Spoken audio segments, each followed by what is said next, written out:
ইব্রাহিম আলাইহিস সালামকে বলেছিলেন যে আল্লাহ আপনার এই আদেশের পিছনে যুক্তি কি, দর্শন কি, বিজ্ঞান কি?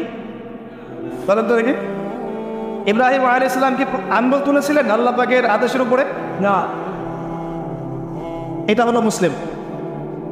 বলেছেন সন্তান বড় হয়েছে, যখন বাচ্চা দৌড়াদৌড়ি করতে শিখল, মানে দৌড়তে শিখল বাবার সাথে, তখন তিনি বলছেন হে আমার সন্তান, আমি স্বপ্নে দেখেছি আমি তোমাকে জবাই করছি, ফানজুর মাযা তারা, তোমার কি রায় আমাকে বলো।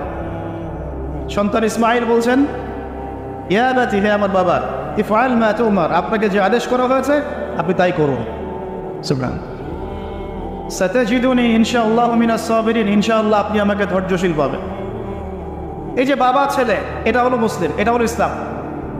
ইয ক্বালা লাহু রাব্বুহু আসলিম, আল্লাহ যখন তাকে বলেছেন আত্মসমর্পণ করো, ব্যাস তিনি বিনা বাক্য ব্যয়ে আল্লাহ পাকের হুকুমের সামনে মাথা পেতে দিয়েছে।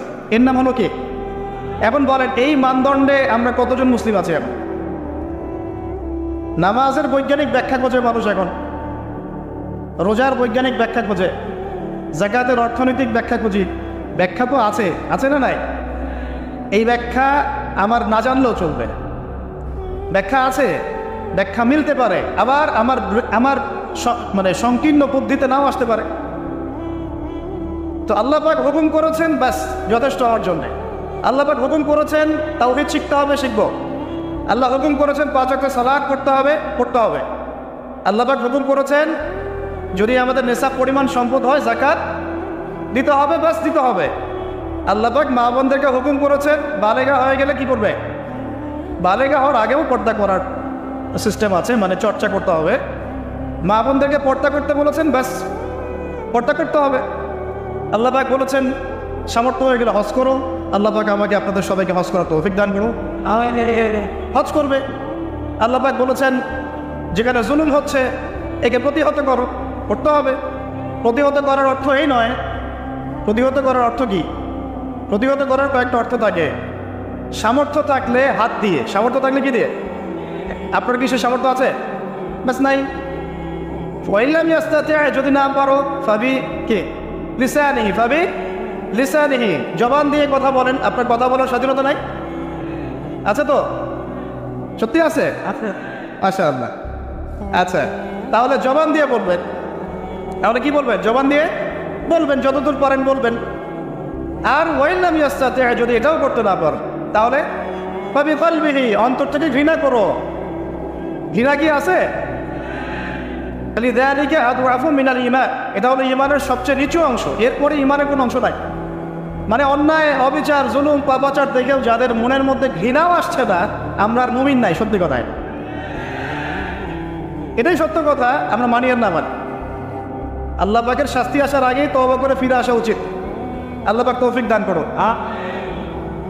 তো ইসলাম বোঝাচ্ছিলাম যে দেখুন, যখন আল্লাহ পাকের যে হুকুম চলে আসবে তার সামনে আত্মসমর্পণ করার নাম কি? ব্যাস এই হলো ইসলাম। এখন বলেন সত্যিকার অর্থে আমাদের সমাজে এই সুবিধাবাদী মুসলিমদের সংখ্যা বেশি না প্রকৃত মুসলিমদের সংখ্যা বেশি? আল্লাহ পাক বলেছেন আমাদেরকে প্রকৃত মুসলিম হতে। আল্লাহ পাক দেখতে চান, এই সৃষ্টির উদ্দেশ্য কি? আল্লাহ দেখতে চান সবচেয়ে শ্রেষ্ঠ মুসলিম কারা। সুবহানাল্লাহ, সুবহানাল্লাহ। আল্লাহ পাক আমাদেরকে শ্রেষ্ঠ মুসলিম হওয়ার তৌফিক দান। এখন এই কাজটা তো সহজ না। কাজটা কি সহজ? কাজটা কিন্তু এত সহজ না। তো কাজটাকে সহজ করার জন্য আমরা আল্লাহর তৌফিক কামনা করি। আল্লাহ পাক আমাদের সবাইকে তৌফিক দান করুন।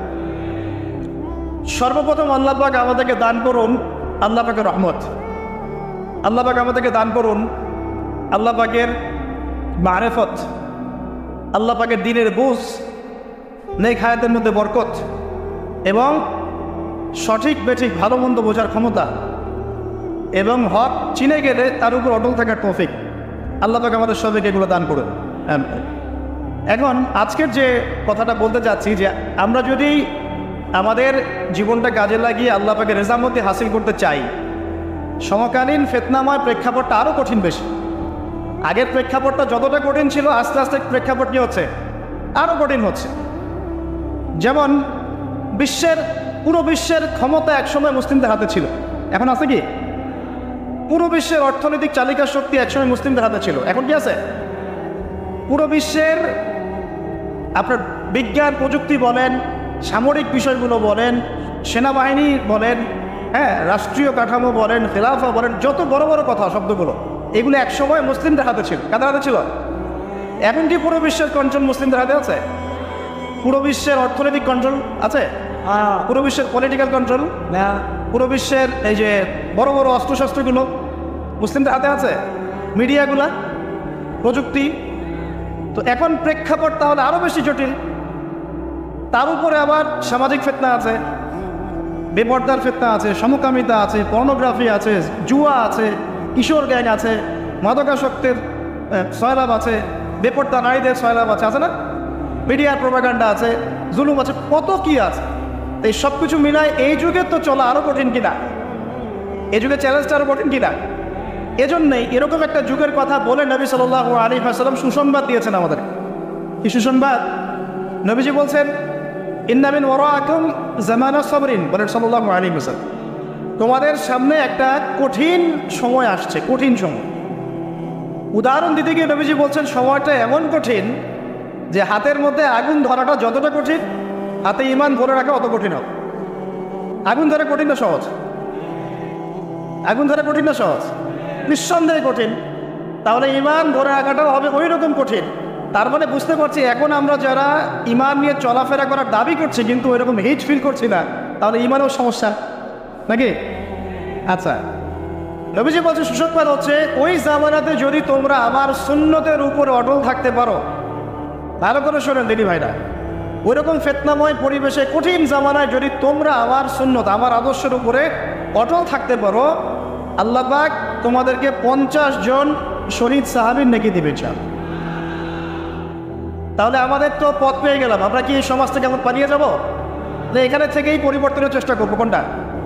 ব্যাস, আমাদের কাজও পেয়ে গেলাম।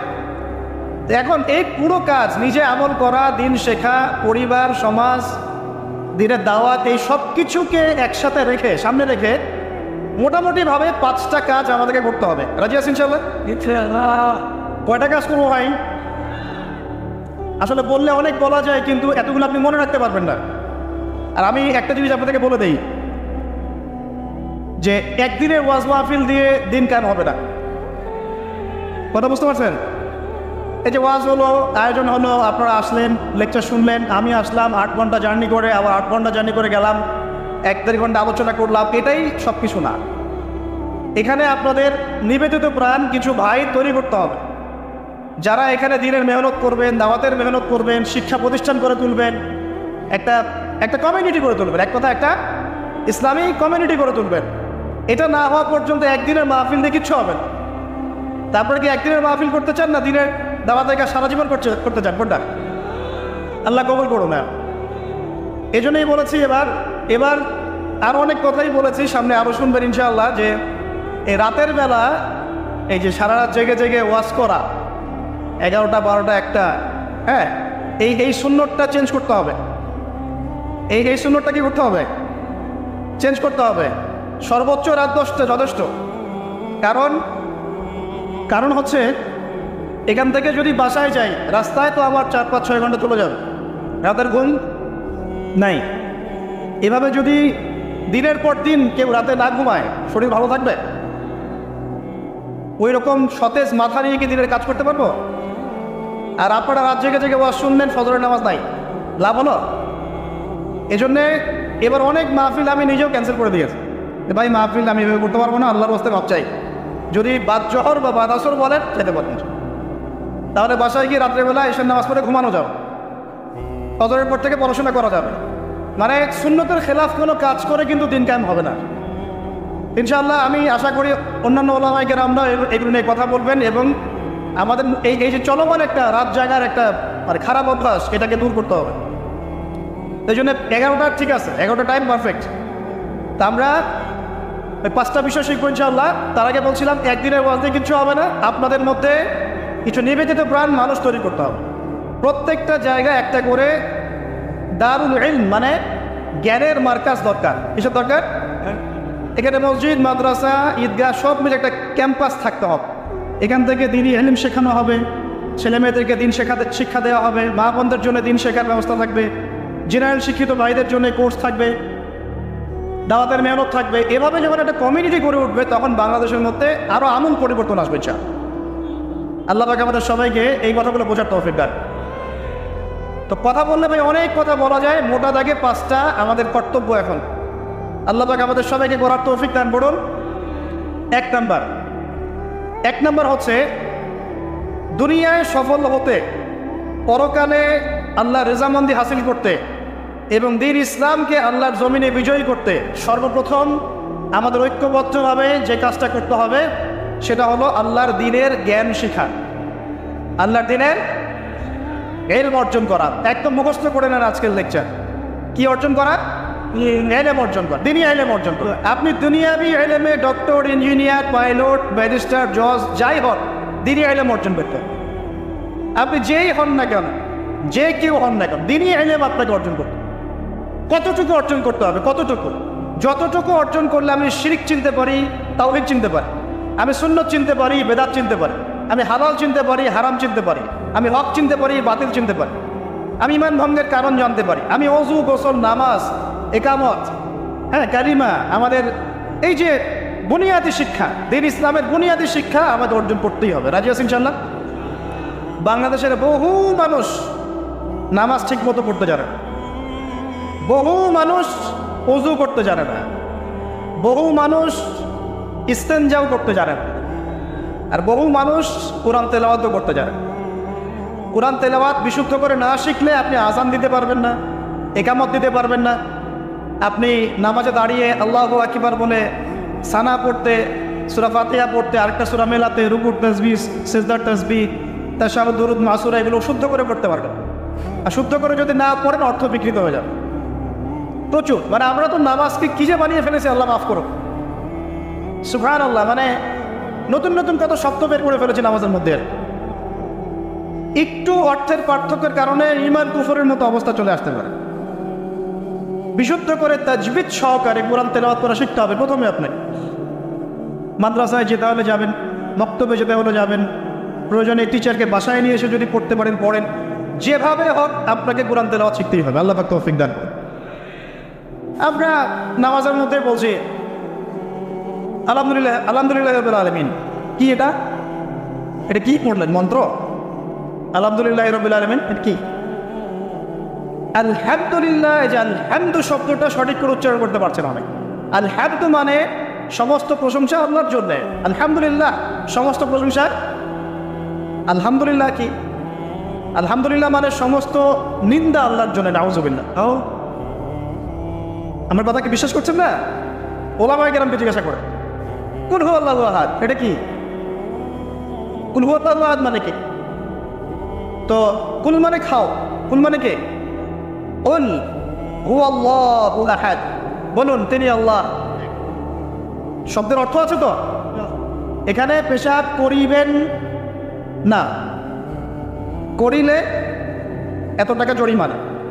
কমাটা যদি নায়ের পরে নিয়ে বসাই তাহলে এখানে পেশাব করিবেন না, করিলে। আপনারা কি মনে করেন যে আরবির এরকম সিকোয়েন্স নাই?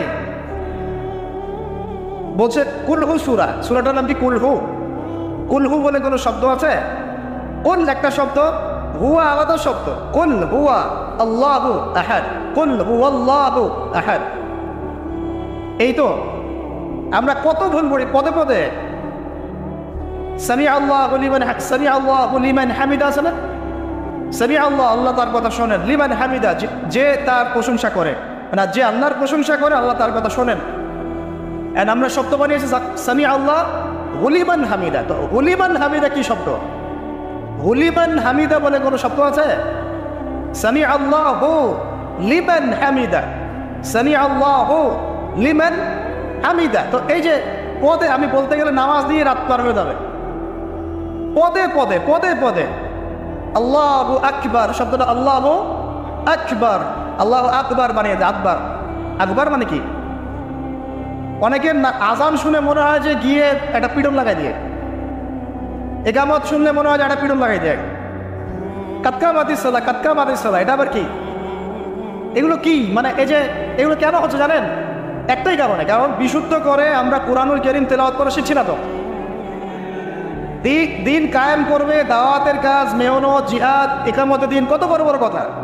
আর বেসিক এই কোরআন তেলাওয়াত করা শেখার নাম নাই। আমরা ইয়াংদের মধ্যে একটা সমস্যা দেখছি এখন, ফ্যান্টাসি। ফ্যান্টাসি মানে আগে হয়তো মানে বিপথে ছিল, হেদায়েত পেয়েছে, ইসলামের দিকে এসেছে, এখন অনেক বড় বড় স্বপ্ন, মাশাআল্লাহ, স্বপ্ন থাকা ভালো, বড় বড় স্বপ্ন, বড় বড় ইচ্ছা, অনলাইনে বসে গরম করে ফেলছে একদম, ফেসবুক গরম, ইউটিউব গরম, হ্যাঁ, ব্লগ দিয়ে ভর্তি গরম। কিন্তু বেসিক যে কোরআন তেলাওয়াতটা করা শিখবে সেটা ঠিক নয়। 3 মাস কোরআনটা তেলাওয়াত করা শিখবে একজন আলেমের কাছে নাই। একটা কোর্স লঞ্চ করে দেন 6 মাস ক্লাস করবে না, প্রথমে 1 মাস ক্লাস করে পরেরটা নাই, 5 মাস নাই। এইভাবে ভাই দিনের হয়তো সামান্য কিছু খেদমত হতে পারে, সামগ্রিক পরিসরে ইসলাম বিজয়ী হবে না। এক কথায় আমরা যদি এই যুগের আবু বকর, ওমর, ওসমান, আলী রাদিয়াল্লাহু আনহুম আজমাইন হতে না পারি, তাহলে এই যুগের সেই ইসলামী খেলাফত বাস্তবায়িত হবে না। এটা হলো মূল কথা। এই পথের প্রথম কাজটাই হচ্ছে দ্বীনি ইলম অর্জন করা। আর ইলম অর্জন করাটা আপনার জন্য কি? নফল, মুস্তাহাব, সুন্নত না ফরজ? এটা কে বলেছেন? রাসূলুল্লাহ সাল্লাল্লাহু আলাইহি ওয়াসাল্লাম বলেছেন, তালাবুল ইলমি ফরিদাতুন আলা কুল্লি মুসলিম। তালাবুল ইলম মানে জ্ঞান অর্জন করা, ফরিদা ফরজ মানে কি? ফরজ মানে বাধ্যতামূলক, আলা কুল্লি মুসলিম, কুল্লি মানে কি? প্রত্যেক, কুল্লি মানে কি? কুল্লু মানে প্রত্যেক মুসলমানের উপরে, প্রত্যেক মুসলমান যে মুসলমান দাবি করে নিজেকে, কালিমা পড়েছে, তার উপরে জ্ঞান অর্জন করা ফরজ করেছেন আল্লাহ। আপনি কোরআন তেলাওয়াত না শিখে থাকতে পারবেন না, তো এটা আপনার উপর ফরজ করা হয়েছে। নামাজ কি পড়ছেন, কি বলছেন, এটা আপনাকে শিখতে হবে, তো এটা ফরজ করা হয়েছে। আজান দেওয়া শিখতে হবে, ইকামত দেওয়া শিখতে হবে, ইমামতি করার যোগ্যতা অর্জন করতে হবে। এই মালয়েশিয়ার একটা ভালো জিনিস দেখলাম যে ওখানে প্রাইমারি লেভেল থেকে, মানে স্কুল লেভেল থেকেই এই মাদ্রাসা এবং মানে জেনারেল এটা আলাদা করে কোনো প্যাটার্ন করা নাই, এটা একসাথেই প্যাটার্নটা করে দেয়। মানে আপনি স্কুলে ভর্তি হবে, স্থানীয় স্কুলে বা কলেজে, যেভাবে তারা সিস্টেম করেছে, ইসলামের বুনিয়াদী শিক্ষাটা বাধ্যতামূলক শিখতে হবে। যে কেউ, তাদের সিভিলিয়ানদের মধ্যে যে কেউ ইমামতি করতে পারে, মাশাআল্লাহ। এটা আমাদের করা উচিত ছিল না? আমরা কি মুসলিম প্রধান দেশের অধিবাসী না? আমরা জোর দাবি জানাই যে শিক্ষা ক্ষেত্রে একটা আমূল পরিবর্তন নিয়ে আসতে হবে ইনশাআল্লাহ। একদম প্রাইমারি লেভেল থেকে ইসলামিক শিক্ষাকে আমাদের দেশে বাধ্যতামূলক করা হোক। মাদ্রাসার শিক্ষা মাদ্রাসায়, আবার সেকুলার শিক্ষাতে, এই দুদিকে চলছে। তাহলে একজন ব্যক্তি যে এই যে স্কুলে ভর্তি হলো, আপনার ছেলে এখানে 10 বছর পড়বে, এসএসসি পরীক্ষা দিবে, এইচএসসি, তারপরে অনার্স মাস্টার্স, এই 20 বছরে ইসলামটা শিখবে কি? যতটুকু শিখছে, এই শিক্ষাটা তো প্র্যাকটিক্যালি প্রয়োগ করতে পারছে না। আর এই জায়গা থেকে যখন কেউ উঠে আসছে, তখন সে তো উম্মার দায়িত্ব নিতে পারছে না।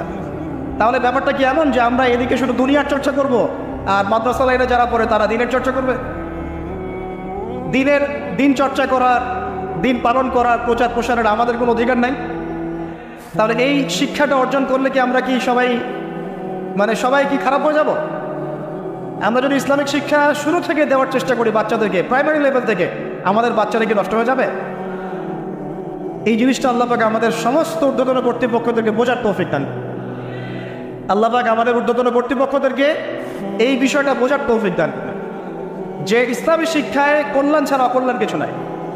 এখানে যদি অন্য ধর্মাবলম্বী কেউ থাকে, সে তার ধর্ম চর্চা করবে, কোনো সমস্যা, আমরা আমাদের ধর্ম শিখবো ইনশাআল্লাহ।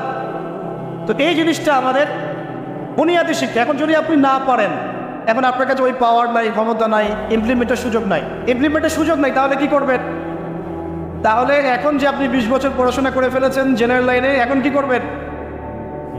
এখন আপনার জন্যে কিছু অপশন খোলা আছে। এক, স্থানীয় বরেণ্য ওলামায়ে কেরাম যারা আছেন তাদের সাথে পরামর্শ করে সিলেবাস তৈরি করে নিয়ে পড়াশোনা করুন, এটা একটা অপশন।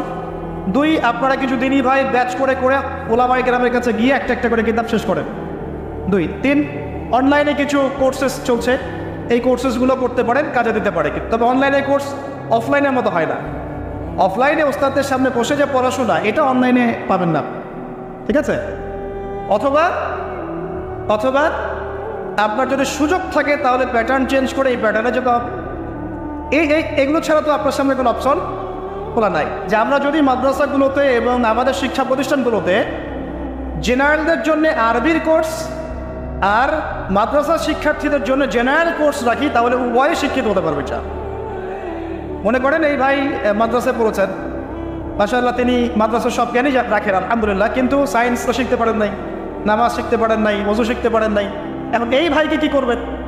এই ভাইকে ইসলামিক কিছু ডিপ্লোমা কোর্সের আওতায় আনতে হবে, এনে অফলাইন বা অনলাইনে শিক্ষা দিয়ে তাকেও মানুষ করে গড়ে তুলতে হবে। এই তো যদি আমরা চিন্তা করি, আমরা চিন্তা করতে হবে আমাদেরকে যাতে নিয়ে বড় বড় কথা বলতে হবে না। তো যুব সমাজের এখন যে অবস্থা, আপনার সামনে একটা ভয়ঙ্কর বিকলাঙ্গ যুব সমাজ দেখতে পারবেন। মস্তিষ্ক বিকৃত হয়ে গেছে এদের মোবাইল ফোন দিয়ে। মোবাইল ফোন, পর্নোগ্রাফি, মেয়েদের ফিতনা, হারাম অ্যাফেয়ার্স, মাদক, জুয়া, টিকটক, এই করতে করতে এদের মস্তিষ্কের সুস্থতা নষ্ট হয়ে গেছে। আল্লাহর কসম, আল্লাহর কসম করে বলছি এরা সুস্থ না। একটা চিত্র খুব কমন দেখতে পারবেন, 10টা-20টা ছেলে গোল হয়ে বসে আছে ফোন নিয়ে, সবার মনোযোগ নিচের দিকে। ওয়ার্ল্ডে কি হচ্ছে, আসমানে কি হচ্ছে, জমিনে কি হচ্ছে, কোথায় মুসলিমদের উপর বোম পড়লো, কোনো ফিকিরই নাই এবার। আপনি মনে করেছেন যে এই যুব সমাজ আগামীতে দেশের হাল করবে?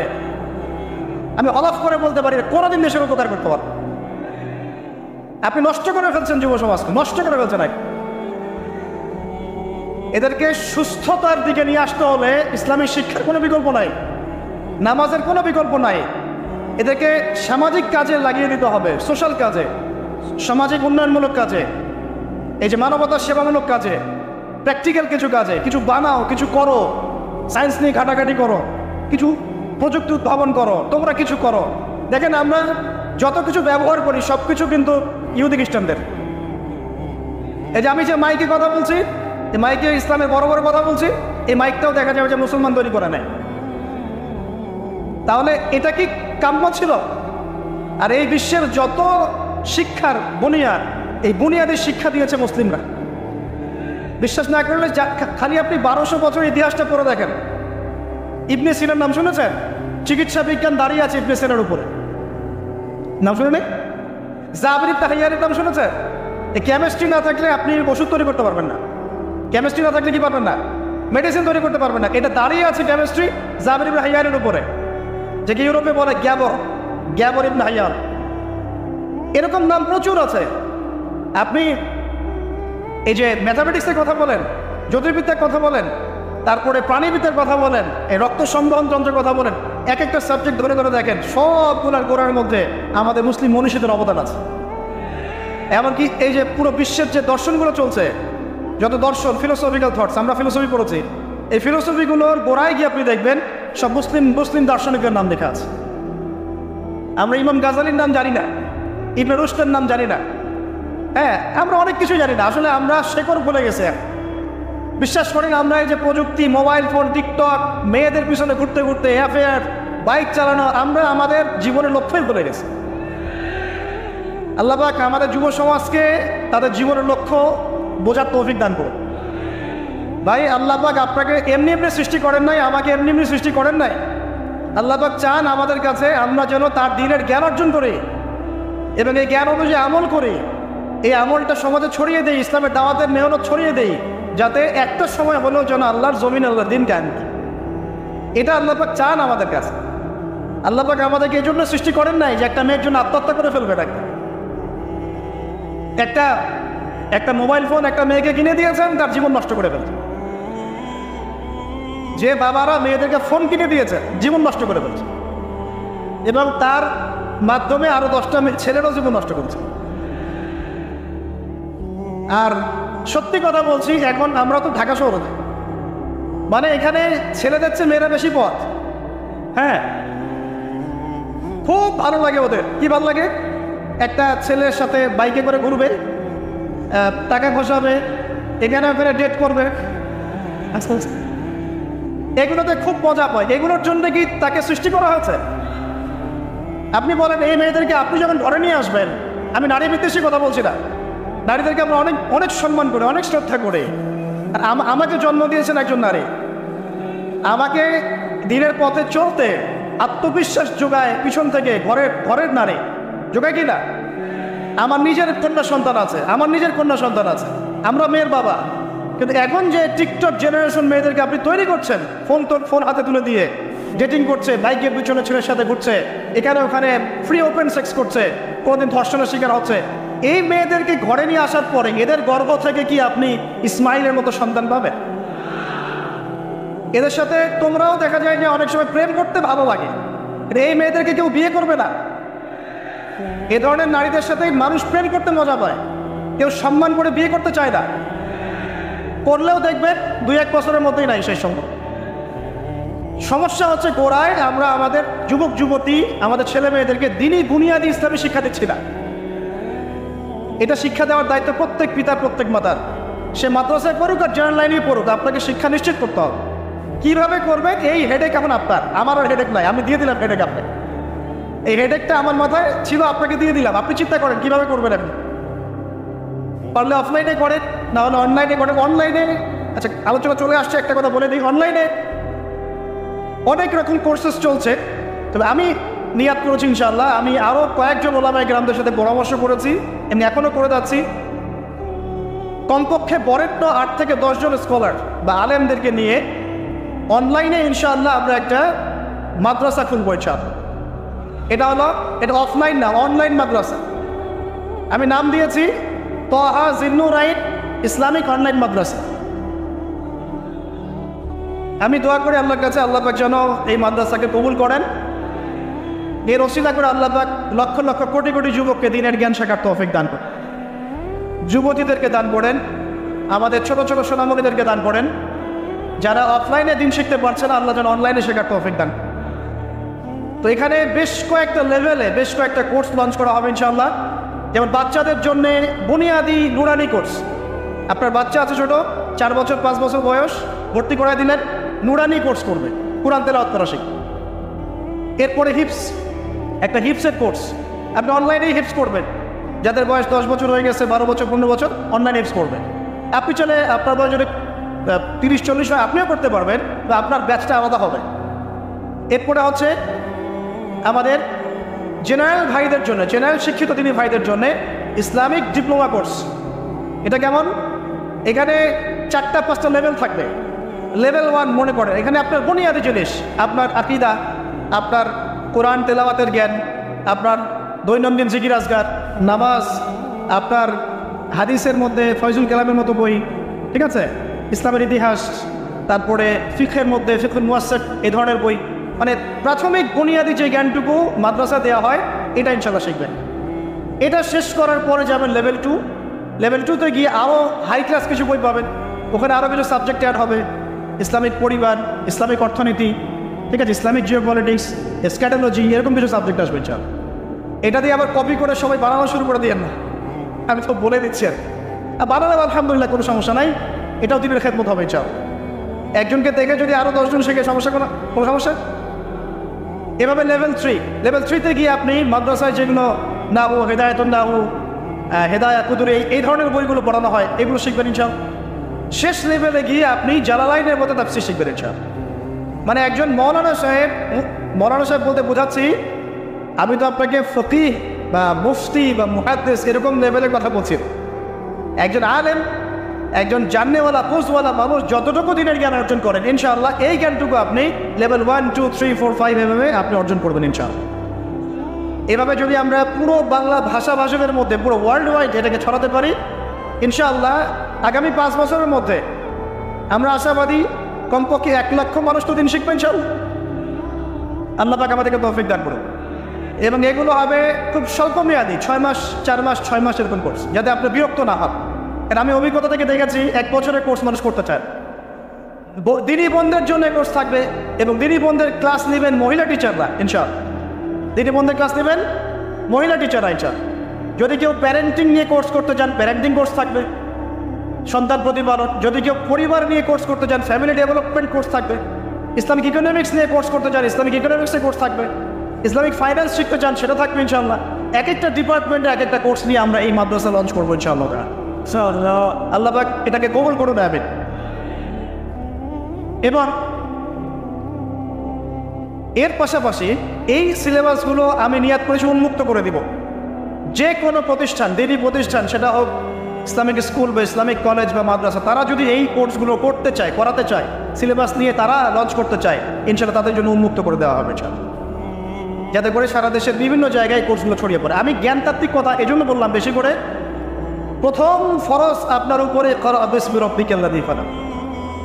এখন চিন্তা করেন, হেরা গুহায় নবী সাল্লাল্লাহু আলাইহি ওয়াসাল্লাম বসে আছেন, জিবরাইল আলাইহিস সালাম এসে তার সামনে প্রথম যে আয়াতটা ওহী করলেন, সেই আয়াতটা নামাজের আয়াত ছিল না, সে একটা যাকাতের আয়াত ছিল না, সেই আয়াতটা রোজা রাখো আয়াত ছিল না, এমনকি মূর্তি পূজা করো না এমনও ছিল। কি ছিল ভাই? করো, আপনি পড়ুন, আপনি পড়ুন, হে নবী আপনি পড়ুন। নবীজি কিন্তু পড়তে জানতেন না, আপনারা জানেন কি? নবী সাল্লাল্লাহু আলাইহি ওয়াসাল্লাম কিন্তু লিখতে পড়তে জানতেন না। আল্লাহ পাক এমন একজন মানুষকে সুবহানাল্লাহ শেষ নবী করেছেন যিনি লিখতে জানতেন না, পড়তে জানতেন, যাতে কাফেররা এই অপবাদ দিতে না পারে তুমি আগের কিতাবগুলো থেকে লিখে নিয়ে আসো। সুবহানাল্লাহ, আল্লাহু আকবার। তো নবী সাল্লাল্লাহু আলাইহি ওয়াসাল্লাম বলেন, মা নবী করি, আমি তো পড়তে জানি না। তিনি কি বলছেন? সহিহ বুখারী খুলে দেখেন দ্বিতীয় হাদিসটা, মা নবী করি, আমি তো পড়তে জানি না। তারপরেও জিবরাইল আলাইহিস সালাম বলেন, ইকরা, আপনি পড়ুন, বিসমি রাব্বিকাল্লাযী খালাক, আপনার রবের নামে যিনি আপনাকে সৃষ্টি করেছেন। সুবহানাল্লাহ। সর্বপ্রথম এই জ্ঞানতাত্ত্বিক বিপ্লব হয়েছে মক্কার মাটিতে, তখনই আবু বকর, ওমর, ওসমান, আলীর মতো সাহাবী তৈরি হয়েছে।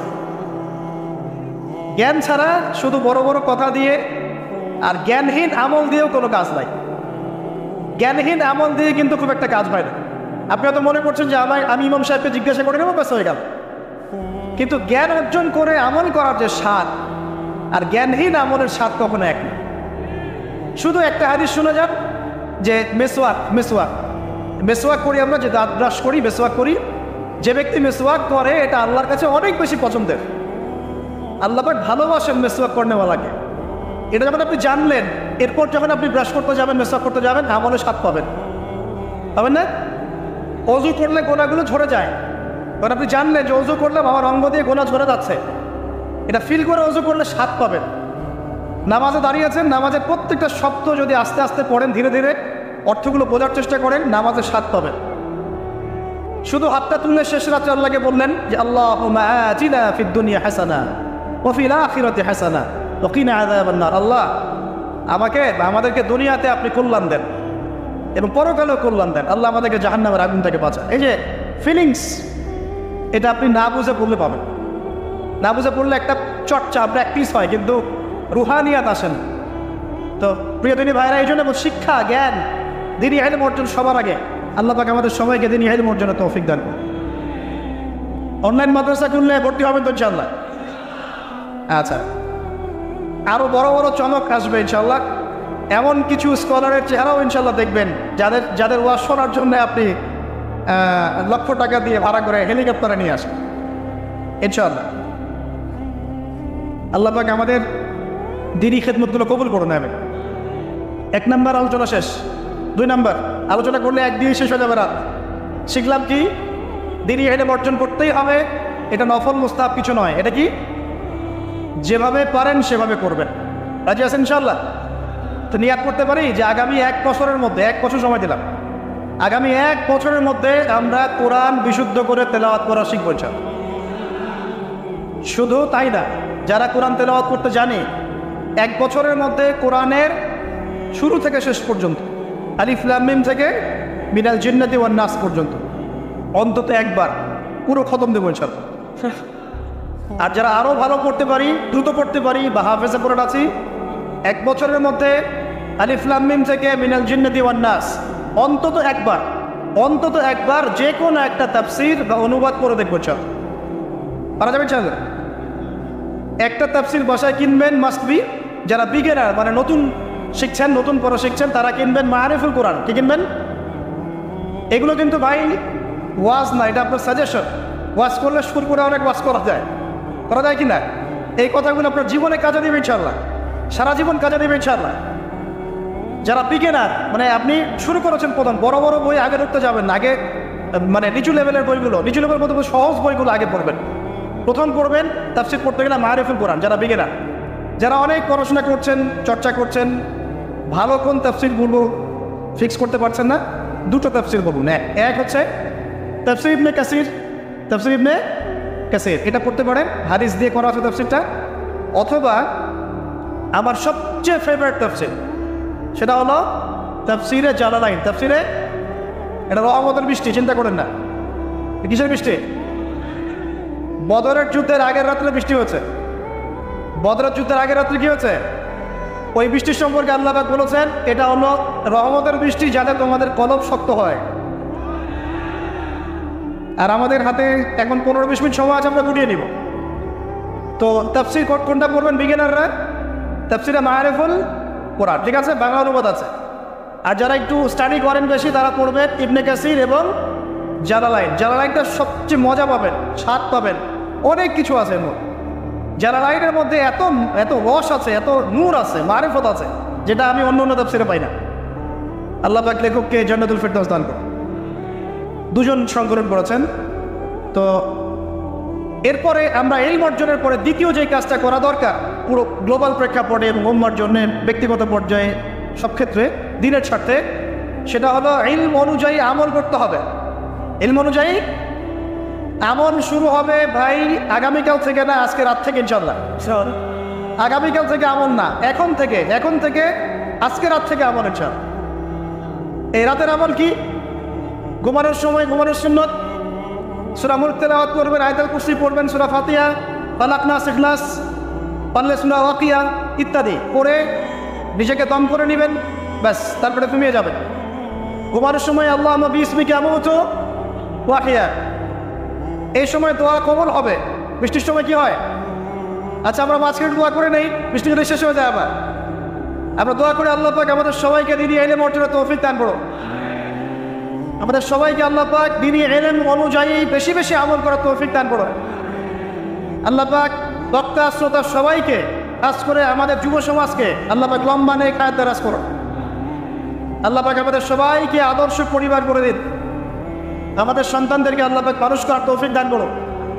আমাদেরকে আল্লাহর ঘর জিয়ারতের তৌফিক দান করুন। আল্লাহ পাক আমাদের সবাইকে দিন রাত দাওয়াতের কাজ করার তৌফিক দান করুন। আল্লাহ পাক আমাদের সবার মধ্যে যে অসুস্থতাগুলো আছে, সমস্ত অসুস্থতা আল্লাহ দূর করে দিন। আল্লাহ পাক আমাদের হায়াতে রিজিকে বরকত দান করুন। আল্লাহ পাক আমাদের মা বোনদেরকে পর্দায় থাকার তৌফিক দান করুন। আল্লাহ পাক আমাদের সমাজ, আমাদের রাষ্ট্র, আমাদের প্রশাসন, আমাদের সরকার সবাইকে হেদায়েত করুন। আল্লাহ পাক আমাদের মধ্যে আপোষ মিল মহব্বত দান করুন। আল্লাহ পাক আমাদেরকে আল্লাহর জমিনে আল্লাহর দিন কায়েমের তৌফিক দান। 2 নম্বর কাজ, ইলম অনুযায়ী আমল করা। ইলম অনুযায়ী আমল শুরু হবে কালকে থেকে, এখন থেকে। আমল করা মানে হচ্ছে এক কথায় আমাদের জীবনের প্রতিটা কাজ রাসূলুল্লাহ সাল্লাল্লাহু আলাইহি ওয়াসাল্লামের সুন্নাহ মাফিক করবো ইনশাআল্লাহ। রাজি আছি তো ইনশাআল্লাহ? এই ঘুম থেকে শুরু হবে। আপনার ঘুমটা এখন সুন্নাহ মাফিক হবে, আমারটা কিন্তু হবে না। এই যে রাত্রে করে আমরা জার্নি করছি, এটা সুন্নাহ মাফিক হচ্ছে না। আল্লাহর কাছে মাফ চাই, আল্লাহ পাক ওজর দেখবেন ইনশাআল্লাহ। তবে অভ্যাস করবেন এশার নামাজের পরেই কি করতে? ঘুমাতে, যাতে করে তাহাজ্জুদে আপনি উঠতে পারেন। ওই বরকতময় সময় আল্লাহ পাক প্রথম আকাশে নেমে আসেন। কিভাবে নেমে আসেন এটা বোঝার বা জানার দরকার নেই আমার। আল্লাহ পাকের রহমত নেমে আসে। আল্লাহ রাব্বুল আলামিন আহ্বান করতে থাকেন, কে আছো আমার কাছে কিছু চাইবে, আমি তোমাকে দিব। কে আছো আমাকে ডাকবে, আমি তোমার ডাকে সাড়া দিব। কে আছো আমার কাছে ক্ষমা চাইবে, আমি তোমাকে ক্ষমা করে দিব। আমরা তখন ওম মাশাআল্লাহ। কারণ আমরা টিকটক চালিয়েছি 3টা পর্যন্ত, ফেসবুক ইউটিউবিং করেছি 2টা 3টা পর্যন্ত। শেষ রাত্রে আল্লাহ পাক যখন নেমে আসে আহ্বান করেন, নাফরমান গাফেল বান্দা আমরা ঘুমিয়ে থাকি। আস্তাগফিরুল্লাহ। অথচ ওই সময়ে যে দোয়াই করা হবে আল্লাহ কবুল করবেন ইনশাআল্লাহ। আমাদের দোয়ার অভাব, কত দোয়া, কত চাওয়ার জন্য হুজুরের কাছে আসতে হয় না। চাওয়ার জন্য শেষ রাত্রে জায়নামাজে দাঁড়িয়ে যান, আল্লাহ কবুল করবেন। শেষ রাত্রে যদি আমরা চাকতে না পারি, আমাদের দ্বারা দিন কায়েম হবে না ভাই। সাহাবীরা যারা বদর উহুদ খন্দকে যুদ্ধ করেছেন, তারা শেষ রাত্রের দরবেশ ছিলেন। দরবেশ, শেষ রাত্রের দরবেশ। আর দিনের বেলা ভোর সাওয়ার। কি বুঝলেন? শেষ রাত্রে দরবেশ মানে একদম আল্লাহওয়ালা মানুষ। শেষ রাত্রে চোখের পানিতে জায়নামাজ ভিজে যাইতো, দাড়ি ভিজে যাইতো। এই মানুষগুলো আবার দিনের বেলা ছুটতেন, ঘোড়া ছুটাতেন। তাদের হাতে ইসলাম বিজয় লাভ করেছে। অতএব শেষ রাত্রে জায়গার অভ্যাস করে আল্লাহ পাক তৌফিক দান করো। সাউন্ড শুনতে পাচ্ছেন? আচ্ছা, ঠিক আছে। তাহলে আমল শুরু হবে আজকে থেকে, রাত থেকে। তারপর দিন ঘুম থেকে উঠলেন, ফজর নামাজ জামাতে পড়বো না? নামাজের পরে তেলাওয়াত করবো না? জিকির আজকার করবো না? তারপর একটু পড়াশোনা করবো কিনা? খাওয়া দাওয়া কেমন হবে? 7 পেট নাকি? তবে সুন্নাহ মাফিক। কাফেররা খায় 7 পেট, কয় পেট? আর মুমিন বান্দা খায় পেটের 3 ভাগের 1 ভাগ। খাওয়ার টেবিলে হেরে গেলে যুদ্ধের মাঠে জিততে পারবেন না।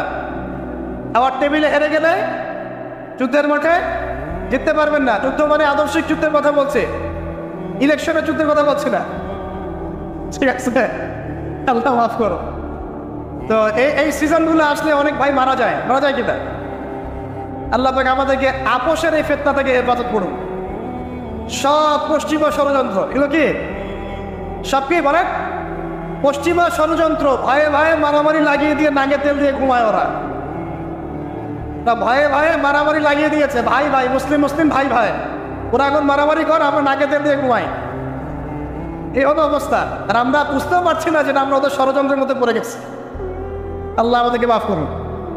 অনেক ইসলামপন্থী ভাই ওখানে নেমে পড়েন, কি মনে করে নামেন আল্লাহ ভালো জানেন। তবে জেনে রাখেন, এই পথে নবী সাল্লাল্লাহু আলাইহি ওয়াসাল্লামের দাওয়াত এবং ইকামত দিন ছিল না। নবী সাল্লাল্লাহু আলাইহি ওয়াসাল্লামের পথেই দিন কায়েম হবে ইনশাআল্লাহ। আল্লাহ পাক আমাদেরকে পশ্চিমা গোলক ফাঁদা থেকে হেফাজত করুন। এখন আসেন ভাই, তাহলে আমরা আমাদের জীবনের প্রত্যেকটা কাজ যদি নবীর সুন্নাহ মাফিক করি, এলেম অনুযায়ী আমল হয়ে যাবে ইনশাআল্লাহ। রাজি আছি তো ভাই? ব্যাস এতটুকু কথা। এখন শুধু কি ব্যক্তিগত আমলেই আমার দিনের অন্তর্ভুক্ত, না আমার পরিবার, সমাজ, অর্থনীতিও আছে? কোনটা? আমার পারিবারিক জীবন তাহলে কার সুন্নত মোতাবেক চলবে? নবীর সুন্নত না পশ্চিমা সুন্নত? আর পরিবারগুলো পশ্চিমা সুন্নতে চলে না? পশ্চিমা কালচার, জন্মদিন করেন, বিবাহ বার্ষিকী করেন, আরো কত কি করেন, হ্যাঁ তাই না? সাজগোজ থেকে শুরু করে কাপড় চোপড়, পোশাক আশাক, বাথরুমের টয়লেট পর্যন্ত। বাথরুমের টয়লেট তো সব ইংলিশ নাকি? একদম নবীর সুন্নাহ মাফিক এখানে তো আপনি বসতে পারবেন না। নবীর সুন্নাহ মাফিক এখানে আপনি বসতে পারবেন না। তো মালয়েশিয়ার একটা কনফারেন্সে বলে আসছিলাম যে নবীর সুন্নাহ মাফিক বসা মানে হচ্ছে বাম পায়ে ভর দিয়ে ডান পায়ে একটু উঁচু করে বসে ইলম অর্জন করতে থাকেন। হাদিসের মধ্যে পাবেন নবী সাল্লাল্লাহু আলাইহি ওয়াসাল্লাম ইস্তেনজা করতে বসতেন বাম পায়ে ভর দিয়ে, ডান পায়ে একটু উঁচু করে। যারা এভাবে বসে তাদের ইস্তেনজা খুব সুন্দর হয়, ক্লিয়ার হয়ে যায়। আর আপনি ইংলিশ টয়লেটে বসেন, দেখি কেমন বসবেন? পারবেন? তাহলে এই যে বললাম, প্রতিটা জায়গায় ফিতনা, প্রতিটা জায়গায় ফিতনা। তো বাসায় অ্যাটলিস্ট এমন ওয়াশরুম রাখেন যেখানে নবীর সুন্নাহ মাফিক ইস্তেনজা করা যায়। আর যখন সফর করবেন দেশের বিভিন্ন জায়গায়, তখন দেখবেন মাশাআল্লাহ আরও লেটেস্ট পদ্ধতি আছে। ছোট ছোট কিছু গামলা রেখে দেওয়া হয়েছে, ওখানে দাঁড়ায় করতে হবে, বসার কোনো অপশন নাই। আর সব সমান মাপের। মনে করেন একজন লম্বা 5 ফিট, একজন 6 ফিট, একজন 4 ফিট 3 ফিট। এখন কেমনে কি ধরে কিভাবে করবে? মাপটা কিভাবে সমান করবে বলেন তো? একটা হাদিস আমার বুঝে আসছে এই সফর করতে করতে। এটা হচ্ছে, আমি কখনো বলিনি এভাবে যে পশ্চিমা সভ্যতা হচ্ছে ইয়াজুজ আর মাজুজ, এটা আমি বলিনি। এটা আমি বুঝতে পারছি, আমি ভেতর থেকে ফিল করছি। আপনি একমত হন না হন যে ওদের মধ্যে ইয়াজুজ আর মাজুজের খাসলত বা চরিত্র আছে 100%। আমি একটা হাদিস বলি, শেষ করে দিব, আর সময় নেই, 10 মিনিট আছে। এই হাদিসটা শোনেন। নবী সাল্লাল্লাহু আলাইহি ওয়াসাল্লাম একদিন ঘুম থেকে উঠলেন ভয় পেয়ে, আতঙ্কিত। নবীজি ভয় পেয়ে আতঙ্কিত হয়ে ঘুম থেকে উঠে বলছেন, লা ইলাহা ইল্লাল্লাহ, লা ইলাহা ইল্লাল্লাহ, ওয়াইলুল লিল আরব, ওয়াইলুল লিল আরব মিন শাররি ক্বাদ ইফতারাব। আরব জাতির জন্য ধ্বংস, আরব জাতির জন্য ধ্বংস। কি ভয়ঙ্কর ফিতনা ধেয়ে আসছে ওদের দিকে, কি ভয়ঙ্কর ফিতনা ধেয়ে আসছে।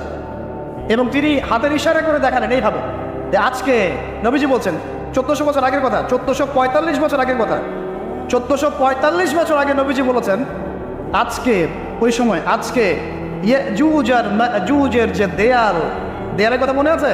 যুলকারনাইনের সময় দেয়াল, এই দেয়াল এতটুকু পরিমাণ খুলে দেয়া হয়েছে, এতটুকু পরিমাণ খুলে দেয়া। 1400 কত বছর আগে?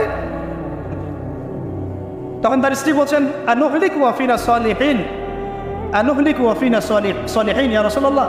হে আল্লাহ রাসূল সাল্লাল্লাহু আলাইহি ওয়াসাল্লাম, আমাদের মধ্যে ভালো মানুষরা থাকা সত্ত্বেও কি আমরা ধ্বংস হয়ে যাব?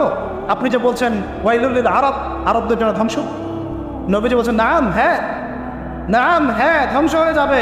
ইযা কাসুরাতিল খাবাস, যখন নগ্নতা, বেহায়াপনা, অশ্লীলতা সমাজে রন্ধ্রে রন্ধ্রে ছড়িয়ে পড়বে, তখন আলেম জালেম সব ধ্বংস হয়ে যাবে। এই হাদিসটা অকাট্য হাদিস, বুখারী মুসলিমের, মানে এটা সহি, এটা বিষয়ে কোনো সন্দেহ নেই। তাহলে নবীজি 1445 বছর আগে বলছেন যে আরবদের জন্য ধ্বংস হয়ে আসছে, এবং দেয়াল এভাবে খুলে দেওয়া হয়েছে।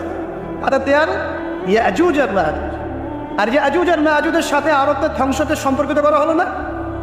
ইয়াজুজ আর মাজুজের সাথে আরবদের ধ্বংসকে সম্পৃক্ত করা হলো এবং বেহায়াপনাকে সম্পৃক্ত করা হলো। বুঝতে পারছেন? আরব জাতির ধ্বংসের সাথে ইয়াজুজ মাজুজকে কানেক্টেড করা হলো এবং অশ্লীলতাকে, কি বলেন, অশ্লীলতাকে কানেক্টেড করা হলো। এবার আপনি চিন্তা করে দেখেন, সারা বিশ্বে পর্নোগ্রাফি কারা ছড়িয়ে দিয়েছে? বলেন বলেন দেখি, পর্নোগ্রাফি কি বেহায়াপনা না? সমাজের ইদা কাসুরাতিল খাবাস, যখন সমাজের রন্ধ্রে রন্ধ্রে বেহায়াপনা ছড়িয়ে পড়ে নাই? মিলাদ, হাদিসটা মিলাদ। সমাজের এই মেয়েদের, এই যে ফ্যামিলিস্ট রেভলিউশন কারা ছড়িয়ে দিয়েছে? ফ্যামিলিস্ট রেভলিউশন কারা ছড়িয়ে দিয়েছে? ওরা। সমাজে মেয়ে ছেলে একসাথে চলবে একই পোশাকে কারা ছড়িয়ে দিয়েছে? সমাজে মেয়েদের বেপরদায় চলার এই সংস্কৃতি কারা ছড়িয়ে দিয়েছে? মাদক আর সুদের সংস্কৃতি কারা ছড়িয়ে দিয়েছে? সবচেয়ে বড় কথা, free sex, open sex, free sex, জেনা, ব্যভিচার, পর্নোগ্রাফি, এগুলো কারা ছড়িয়ে দিয়েছে? এটাই ওই যে খুলে দেওয়া হয়েছে। এটা আমার ব্যাখ্যা, এটা আমার পোস্ট। পৃথিবীর এমন কোন রাষ্ট্র বাকি রাখে নাই তারা এগুলো ছড়াতে, এমন কোন রাষ্ট্র বাকি। তাহলে সব জায়গায় ছড়িয়ে পড়বে না ইয়াজুজ মাজুজের ফিতনা? ছড়িয়ে পড়েছে। আল্লাহ পাক আমাদেরকে এই পশ্চিমা গোলক ফাঁদা থেকে হেফাজত করুন। আমি আমাদের সংস্কৃতি নিয়ে আমরা বুক ফুলে বাঁচবো ইনশাআল্লাহ, আমাদের সংস্কৃতি নিয়ে আমরা চলবো ইনশাআল্লাহ। আমাদের কোরআন আছে, হাদিস আছে, আমাদের নবী আছেন, আমাদের সাহাবীরা আছেন, আমাদের দ্বীন আছে ইনশাআল্লাহ। আমাদের অন্য কাউকে প্রয়োজন আছে? এই যে প্রযুক্তিগত কথাগুলো বললাম, একটু মাথা খাটান, এগুলো আমরাই তৈরি করতে পারবো ইনশাআল্লাহ। সব ফেলে সাজানো যাবে ইনশাআল্লাহ। আল্লাহ পাক আমাদেরকে বোঝার তৌফিক দান করুন।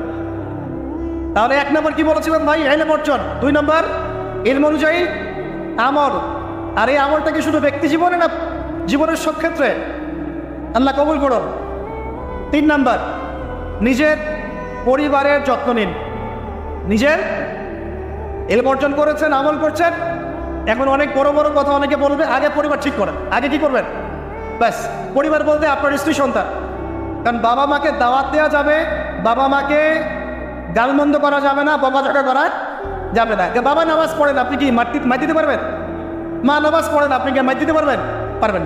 তবে এই যুগে কিছু হতভাগা আছে, এরা বাপ মাকে গায়ে হাত তোলে না।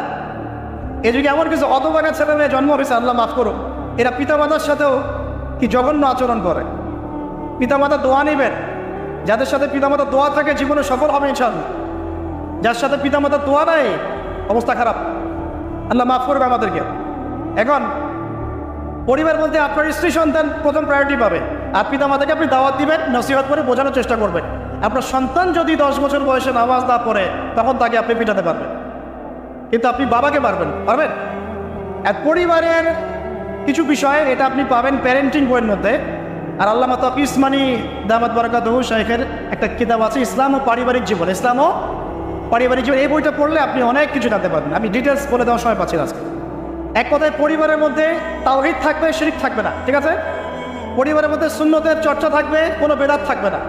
পরিবারে হালাল রিজিক থাকবে, কোনো হারাম ঢুকবে না। পরিবারের বিয়ে করব যখন, দিনদারিতা দেখে মেয়ে চুজ করবো, সৌন্দর্য শ্বশুর টাকা পয়সা দেখে নয়। হ্যাঁ, সৌন্দর্য থাকতে পারে, সৌন্দর্য থাকলে নূর আলা নূর, আরো ভালো। কিন্তু যদি মেয়েটা এই যে আমাদের এখনকার সুন্দরী বলতে আপনারা যাদেরকে বোঝেন, নাম নিচ্ছি না, তাদের মতো সুন্দরী নাও হয়, মন খারাপ করার কিচ্ছু নাই। এগুলো সব আর্টিফিশিয়াল সুন্দর। কি সুন্দর? আসল সৌন্দর্য হচ্ছে কলবে। আসল সৌন্দর্য কোথায়? কলবে। আর তাদের কাছে যা আছে আপনার স্ত্রীর কাছে তাই আছে। এমন এক্সট্রাঅর্ডিনারি কিছু নাই ওদের কাছে। যা আপনার স্ত্রীর কাছে আছে তা তাদের কাছে সেম জিনিস, সেম। এখানে এত বেশি লোভনীয় হওয়ার কিছু নাই। পর্নোগ্রাফি দেখতে দেখতে মানুষের মাথাটা এমন নষ্ট হয়ে গেছে, নিজের স্ত্রীকে এখন আর ভালো লাগে না, মানুষের বউকে ভালো লাগে, তাই না? এটার একমাত্র কারণ পর্নোগ্রাফি দেখা। যারা পর্নোগ্রাফিতে আসক্ত, আল্লাহ পাকের কাছে তওবা করবেন, বের হয়ে আসবেন, নাহলে আপনি জীবনে কখনো সুখী হতে পারবেন না। আপনি মন থেকে কখনো কনফিডেন্ট থাকতে পারবেন না, সুখী হতে পারবেন না। আল্লাহর সামনে দাঁড়ায় চোখের পানি ফেলতে পারবেন না, চোখটা নষ্ট হয়ে গেছে তো। আল্লাহ পাক আমাদের যুবক ভাই থেকে, পর্ন থেকে হেফাজত করুন। নিজের দৃষ্টি নত রাখবেন, ইনশাআল্লাহ আল্লাহ পাক আপনাকে খাদিজা রাদিয়াল্লাহু আনহার মতো স্ত্রী দিবেন ইনশাআল্লাহ তাআলা। আল্লাহর প্রতি ভরসা রাখেন, আল্লাহ পাকের কাছে যা চাবেন ইনশাআল্লাহ পাবেন। আল্লাহর প্রতি যে ধারণা রাখবেন আল্লাহ তেমনই হবেন ইনশাআল্লাহ। কেউ যদি ধারণা রাখে আল্লাহ আমার সাথে নাই, আল্লাহ আমাকে দিবে না, আল্লাহ তার সাথে থাকবে না। কেউ ধারণা রাখে আল্লাহ আমার সাথে আছে, আল্লাহ আমার সাথে আছে, আল্লাহ আমাকে বুঝেন, আল্লাহ আমাকে দিবেন, আল্লাহ অবশ্যই দিবেন ইনশাআল্লাহ। ওয়া মান ইয়াতাওয়াক্কাল আলাল্লাহি ফাহুয়া হাসবুহ। যে ব্যক্তি আল্লাহর প্রতি তাওয়াক্কুল করে আল্লাহ তার জন্য একদম যথেষ্ট হয়ে যাবে। হাসবুনাল্লাহ ওয়া নি'মাল ওয়াকিল। বলেন হাসবুনাল্লাহ ওয়া নি'মাল ওয়াকিল। স্ত্রী চুজ করবেন কি দেখে? শ্বশুরের টাকা, যৌতুক নেবেন, দিনদারিতা। আর দিনদারিতা কি বাইরের বোরখা থেকেই ফিক্স করা যাবে? বোরখাওয়ালা মেয়েরা তো এখন গ্রামে গঞ্জে, হাট বাজারে, সব জায়গায় কফি শপে বসে বসে ট্রেডিং করছে, হচ্ছে না? বোরখাওয়ালা মেয়েদের কত ড্যান্স দেখা যায় ইউটিউবে, অনলাইনে। ভাই এগুলো আমি দেখি না, কিন্তু চোখে পড়ে যায় মাঝে মাঝে। 3 নম্বর কি বলেছি ভাই? বলেন আদর্শ পরিবার গঠন করা। কোন বইয়ের নাম বললাম? কার বই পড়বেন? আল্লামা তাকি উসমানী দামাত বারাকাতুহু। বইটার নাম কি? ইসলাম ও পারিবারিক জীবন। ইসলাম ও পারিবারিক জীবন। চিনতে পারবেন তো ইনশাআল্লাহ? বন্ধুদের সাথে চা খেতে বসলে 1000 টাকা বিল হয়, এখন 500 টাকা বিল হয় না? একটা বই কিনতে 200 টাকা লাগে না। কিনতে পারবো কিনা? যারা বই কিনে বইয়ের প্রতি মহব্বত রাখবে আল্লাহ ওদেরকে ইলম দান করবেন ইনশাআল্লাহ। আমি একদিন বলেছি না, বই নিয়ে একটা লেকচার দিয়েছি না, বই কিনতাম টাকা বাঁচিয়ে বাঁচিয়ে। বিশ্বাস করেন এখন বই হাদিয়াই পড়ে শেষ করতে পারি না আমরা। হাদিয়ার পর হাদিয়া বই পড়ে আছে বাসায়, শেষই করতে পারছি না। বইয়ের প্রতি মহব্বত রাখেন, আল্লাহ পাক আপনাকে অনেক জ্ঞান দেবে ইনশাআল্লাহ। 4 নাম্বার, খুব শর্ট করে শেষ করি। 4 হচ্ছে আমাদের রিজিকটা হালাল করতে হবে। রাজি আছি ইনশাআল্লাহ? রিজিক হালাল মানে কি? রিজিকের মধ্যে কোনো সুদ থাকবে না। রিজিকে কোনো সুদ যে খায় সে মায়ের সাথে জেনা করে, সুদ যে খায় সে আল্লাহ এবং তার রাসূলের সাথে যুদ্ধ করে। মেরাজের রাতে নবী দেখে এসেছেন সুদখোরের পেটের মধ্যে সাপ কিলবিল করছে, রক্তের নদীতে ফেলে মাথা ফাটিয়ে দেওয়া হয়েছে। আল্লাহ এবং তার রাসূলের সাথে যুদ্ধ করে কেউ সফল হতে পারবে? আল্লাহর ওয়াস্তে সুদের চাকরিটা ছেড়ে দেই ভাই, আল্লাহর ওয়াস্তে ছেড়ে দেই, সুদের চাকরি ছেড়ে দেই। আল্লাহর হাতে আমার রিজিক, আল্লাহই খাওয়াবেন ইনশাআল্লাহ। সারা দুনিয়ার লক্ষ কোটি মাখলুককে আল্লাহ যদি খাওয়াতে পারেন, আমাকেও সুদ ছাড়া খাওয়াতে পারেন। খালি ধৈর্য ধরেন, রিজিক আসবেই ইনশাআল্লাহ। আর যেখানে ঘুষ সেখানে নাই, যেখানে ঘুষ সেখানে আমি নাই। এখানে ভাই যদি কোনো সরকারি কর্মকর্তা থাকেন বা কেউ যদি ঘুষের সাথে সম্পৃক্ত থাকেন, সরকারি বেসরকারি যেই হন, আজকে রাত্রে বাসায় গিয়ে খাস তওবা করে নেন, আল্লাহ আমি জীবনে যত অর্থনৈতিক অন্যায় করেছি আমাকে মাফ করুন। আল্লাহ পাক মাফ করে দিবেন ইনশাআল্লাহ। এবং আগামী জীবনে ঘুষমুক্ত জীবন যাপন করার চেষ্টা করি, আল্লাহ তৌফিক দান করুন। অমুসলিমরা এখন এইসব সংস্কৃতি মেনে চলে, মুসলিমরা কেন মানবে না? মানা উচিত কিনা? আল্লাহ তৌফিক দান করেন। আর ব্যবসার মধ্যে কিন্তু অনেক রিজিক আছে। 10 ভাগের 9 ভাগই কোথায়? ব্যবসায়। শুধু চাকরির পিছনেই ছুটবেন না। আর চাকরি যদি করেন অনেস্টির সাথে করবেন, উদ্যোক্তা হন, অর্থনৈতিকভাবে নিজেকে স্বাবলম্বী করার চেষ্টা করেন, তারপরে বিয়ে শাদী করতে যান। আল্লাহ পাক তৌফিক দান। না হলে ছেলে মানুষের সম্মান কমে যায়, ছেলে মানুষকে হাত পাততে হলেই সম্মান কমে যায়। তো প্রিয় ভাইরা, 4 নম্বর নসিহত খুব সংক্ষিপ্ত করে, আমাদের রিজিক হতে হবে কি ভাই? হালাল। আমি এমন আলেমকে চিনি, এমন আলেমের সহমতে গিয়েছিলাম যে বাহিরের হোটেলের মুরগির গোশত, গরুর গোশত খায় না। অবাক হলেন তাই না? হজ করতে গিয়েছে, সেখানেও খায় না, ফল খেয়ে থাকে, কারো রুটি খেয়ে থাকে, দুধ খেয়ে থাকে। কারণ এই মুরগি যে জবাই করার সময় বিসমিল্লাহ বলা হয়েছে কোনো গ্যারান্টি নাই। এই গরু জবাই করার সময় বিসমিল্লাহ আল্লাহু আকবার বলা হচ্ছে কোনো গ্যারান্টি নাই। এখানে যদি ব্যবসায়ী ভাইরা থাকেন, আমি নসিহত করবো, অনুরোধ করব, সব সময় জবাই করার সময় আল্লাহর নাম নিয়ে জবাই করুন। আপনাদের হোটেলের এই পণ্য সবাই খাচ্ছে, একজনের জন্য সবাইকে হারামখোর বানাবেন না।